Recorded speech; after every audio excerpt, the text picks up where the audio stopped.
So hi friends, welcome to our channel. Friends, మనకి నిరుద్యోగ అభ్యర్థులకి గవర్నమెంట్ నుంచి పర్మనెంట్ ఆఫీసర్ స్థాయి పోస్టులకి సంబంధించి ఒక బంపర్ రిక్రూట్మెంట్ నోటిఫికేషన్ అనేది అధికారికంగా అయితే రిలీజ్ చేయడం జరిగింది. ఈ యొక్క పోస్టులకి సెలెక్ట్ అయినటువంటి క్యాండిడేట్స్కి దాదాపుగా మనకి 60,000కి పైగా మనకి శాలరీ అనేది రావడం జరుగుతుంది గైస్. ఎలాంటి ఎక్స్పీరియన్స్ అనేది కూడా ఉండాల్సినటువంటి అవసరం అయితే లేదు. ఈ విధంగా ఈ యొక్క నోటిఫికేషన్కి సంబంధించి కంప్లీట్ డీటెయిల్స్ అన్నిటినీ కూడా ఈ యొక్క వీడియోలో డిస్కస్ అయితే చేద్దాం. సో ఎవరు కూడా స్కిప్ అయితే చేయదు గైస్. ఫస్ట్ టైం మన ఛానల్ని విజిట్ చేస్తున్నట్లయితే కనుక సబ్స్క్రైబ్ అయితే చేసుకుని బెల్ ఐకాన్ కూడా యాక్టివేట్ చేసి పెట్టుకోండి. ఇంకా ఎవరైనా వీడియోని లైక్ చేయనట్లయితే కనుక డెఫినెట్గా వీడియోని లైక్ చేసేటువంటి ప్రయత్నం అయితే చేయండి గైస్. ఫ్రెండ్స్, ఈ యొక్క పోస్టులకి సంబంధించి ఇంపార్టెంట్ డేట్స్ విషయానికి వచ్చేటైతే కనుక మనకి జనవరి 22 నుంచి కూడా అప్లికేషన్ ప్రాసెస్ అనేది స్టార్ట్ కావడం జరిగింది. ఇక లాస్ట్ డేట్ విషయానికి వచ్చేట్లయితే కనుక ఫిబ్రవరి 18 వరకు కూడా ఈ యొక్క రిక్రూట్మెంట్కి ఆన్లైన్లో అప్లికేషన్స్ అనేవి సబ్మిట్ అయితే చేసుకోవాల్సి అయితే ఉంటుంది. సో ఇక పోస్టులకి సంబంధించి అప్లై లింక్స్ అన్నిటిని కూడా వీడియో డిస్క్రిప్షన్లో కామెంట్ సెక్షన్ అయితే ప్రొవైడ్ అయితే చేస్తాను గైస్. సో మీరు ఆన్లైన్ అప్లికేషన్ ప్రాసెస్లో ఓటీఆర్ ప్రొఫైల్ రిజిస్ట్రేషన్ అనేది మీరు కంప్లీట్ చేసుకోవాల్సి అయితే ఉంటుంది. ఈ విధంగా మీరు ఓటీఆర్ అనేది కంప్లీట్ చేసిన తర్వాత తిరిగి మనము అప్లికేషన్స్ అనేవి పెట్టుకోవడానికి ఛాన్స్ అనేది ఉంటుంది. నెక్స్ట్ ఈ యొక్క వేకెన్సీస్కి ఎవరెవరు అప్లై చేసుకోవచ్చు అని చూసుకున్నట్టయితే కనుక the applicant must be a citizen of India అని చెప్పేసి ఇక్కడ మనకి జాబ్ డీటెయిల్స్లోనే క్లియర్గా మెన్షన్ చేయడం జరిగింది. కాబట్టి so all Indian national citizens అందరూ కూడా అప్లై అనేది చేసుకోవచ్చు గైస్. అంటే మీరు ఏ స్టేట్కి చెందిన వారైనా సరే both male and female candidates ఇద్దరు కూడా ఈ యొక్క రిక్రూట్మెంట్కి ఆన్లైన్లో అప్లై అనేది చేసుకోవచ్చు. నెక్స్ట్ ఈ యొక్క పోస్టులకి అప్లై చేసుకోవడానికి మీకు ఉండాల్సినటువంటి ఏజ్ లిమిట్ విషయానికి వచ్చేట్లయితే కనుక ఆగస్ట్ 1, 2025 నాటికి మీకు మినిమం ఏజ్ అనేది 21 ఇయర్స్ అయితే కంప్లీట్ అయి ఉండాలి. జనరల్ అభ్యర్థులు వచ్చేసరికి 32 ఇయర్స్ వరకు కూడా అప్లై అనేది చేసుకోవచ్చు. నెక్స్ట్ మనకి క్యాస్ట్ వరకు కూడా ఏజ్ రిలాక్సేషన్స్ అనేవి అప్లికేబుల్ అనేవి అవుతాయి. కాబట్టి ఓబీసీ క్యాండిడేట్స్ వచ్చేసరికి 35 ఇయర్స్ వరకు, నెక్స్ట్ ఎస్సీ ఎస్టీ క్యాండిడేట్స్ వచ్చేసరికి 37 ఇయర్స్, పీడబ్ల్యూడీ క్యాండిడేట్స్ వచ్చేసరికి 42 ఇయర్స్ వరకు కూడా అప్లై చేసుకోవడానికి ఛాన్స్ అనేది కల్పిస్తూ ఉన్నారు. నెక్స్ట్ ఈ యొక్క పోస్ట్కి సంబంధించి అప్లికేషన్ ప్రాసెస్ విషయానికి వచ్చేట్లయితే కనుక ఓన్లీ ఆన్లైన్లోనే అప్లై చేసుకోవాల్సి అయితే ఉంటుంది. అప్లికేషన్ ఫీజుకి సంబంధించిన డీటెయిల్స్ కనుక చూసుకున్నట్లయితే కనుక ఆల్ ఫీమేల్ క్యాండిడేట్స్తో పాటు ఎస్సీ ఎస్టీ పీడబ్ల్యూడీ క్యాండిడేట్స్ ఎవరైతే ఉంటారో ఈ యొక్క క్యాండిడేట్స్ ఎటువంటి అప్లికేషన్ ఫీజు అనేది కూడా పే చేయాల్సినటువంటి అవసరం అయితే లేదు. ఈ యొక్క క్యాండిడేట్స్ అందరూ కూడా ఫ్రీగా అయితే అప్లై అయితే చేసుకోవచ్చు గైస్. సో రిమైనింగ్ కేటగిరీకి చెందినటువంటి క్యాండిడేట్స్ అందరూ కూడా 100 రూపీస్ అప్లికేషన్ ఫీజు అయినటువంటి దాన్ని ఆన్లైన్లో పే చేయాల్సి అయితే ఉంటుంది. సో పోస్టుల వరకు వేకెన్సీస్కి సంబంధించిన డీటెయిల్స్ కనుక చూసుకున్నట్లయితే కనుక ఈ యొక్క నోటిఫికేషన్ ద్వారా మనకి డిఫరెంట్ సర్వీసెస్లో ఖాళీగా ఉన్నటువంటి పర్మనెంట్ ఆఫీసర్ ఉద్యోగాలను అయితే రిక్రూట్మెంట్ అనేది చేయడం జరుగుతుంది గైస్.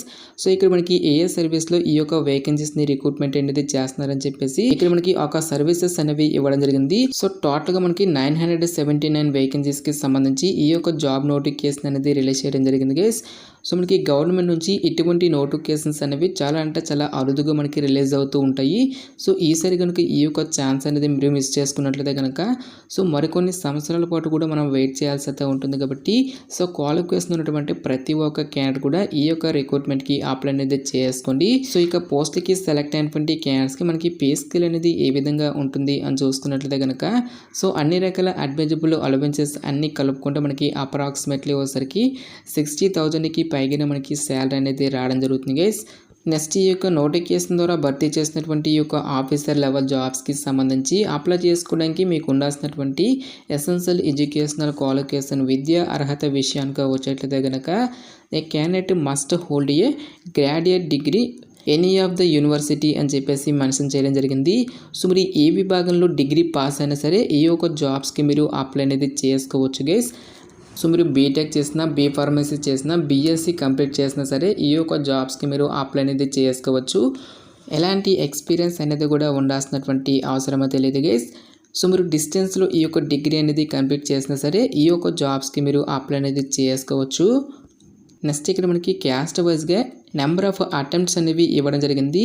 ఎస్సీ ఎస్టీ క్యాండిడేట్స్ వచ్చేసరికి అన్లిమిటెడ్గా ఈ యొక్క వేకెన్సీస్కి సంబంధించి అటెంప్ట్స్ అనేవి చేయొచ్చు. జనరల్ అభ్యర్థులు వచ్చేసరికి only 6 times, OBC and PWD candidates వచ్చేసరికి ఓన్లీ 9 టైమ్స్ మాత్రమే ఈ యొక్క అటెంప్ట్స్ అనేవి చేసుకోవడానికి ఛాన్స్ అనేది కల్పిస్తూ ఉన్నారు. సో ఇక అటెంప్ట్స్ అనేవి ఏ విధంగా మనకి క్యాలిక్యులేట్ చేస్తారు అని చూసుకున్నట్లయితే కనుక ఫర్ ఎగ్జాంపుల్ మీరు ప్రిలిమ్స్కి అప్లై చేసి ఎగ్జామినేషన్కి అటెండ్ అయినప్పుడు మాత్రమే సో మనకి అటెంప్ట్ అనేది కౌంట్ అనేది అవుతుంది. ఒకవేళ మీరు ప్రిలిమ్స్కి అప్లై చేసి ఎగ్జామినేషన్ అనేది రాయనట్లయితే కనుక సో మనకి అటెంప్ట్ అనేది కౌంట్ అనేది అవ్వదని చెప్పేసి ఇక్కడ మనకి రిక్రూట్మెంట్ నోటిఫికేషన్లోనే క్లియర్గా మెన్షన్ చేయడం జరిగింది. ఈ విధంగా ఇక్కడ మనకి క్యాస్ట్ వైజ్గా నెంబర్ ఆఫ్ అటెంప్ట్స్ అనేవి ఇక్కడ మనకి రిక్రూట్మెంట్ నోటిఫికేషన్లో క్లియర్గా ఇవ్వడం జరిగింది.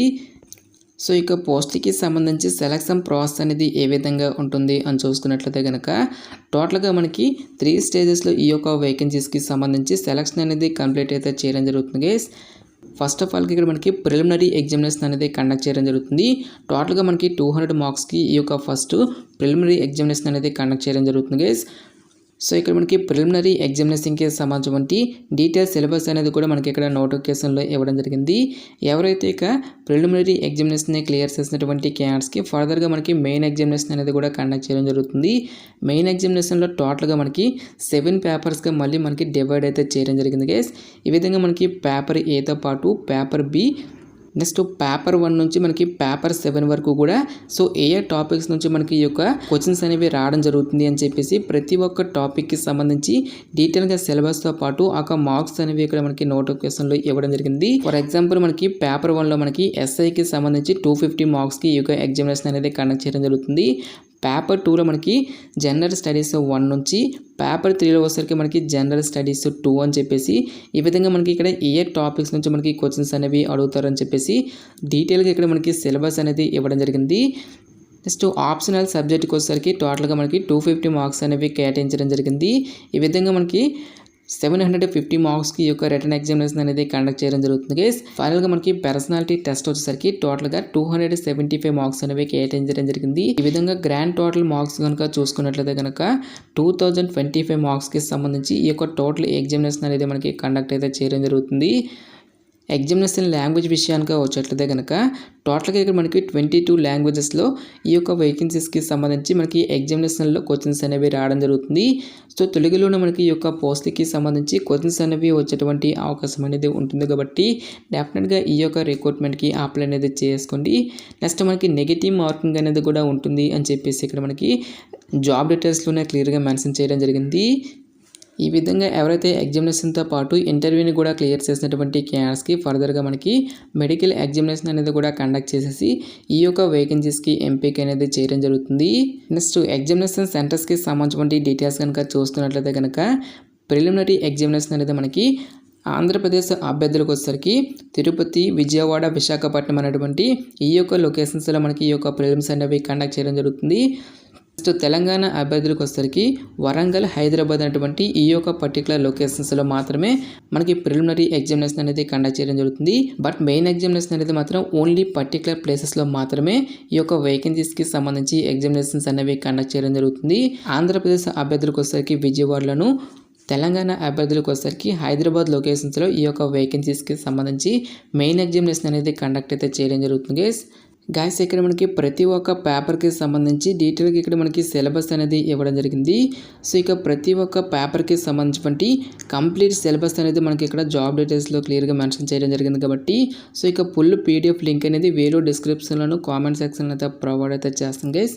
సో ఇక నోటిఫికేషన్ అనేది డౌన్లోడ్ చేసుకుని ఈ యొక్క డీటెయిల్స్ అన్నిటిని కూడా ఒకసారి చెక్అవుట్ అయితే చేయండి గైస్. ప్రతి ఒక్క పేపర్కి సంబంధించి కూడా మనకి ఇక్కడ సపరేట్గా టాపిక్స్ అనేవి మెన్షన్ చేయడం జరిగింది.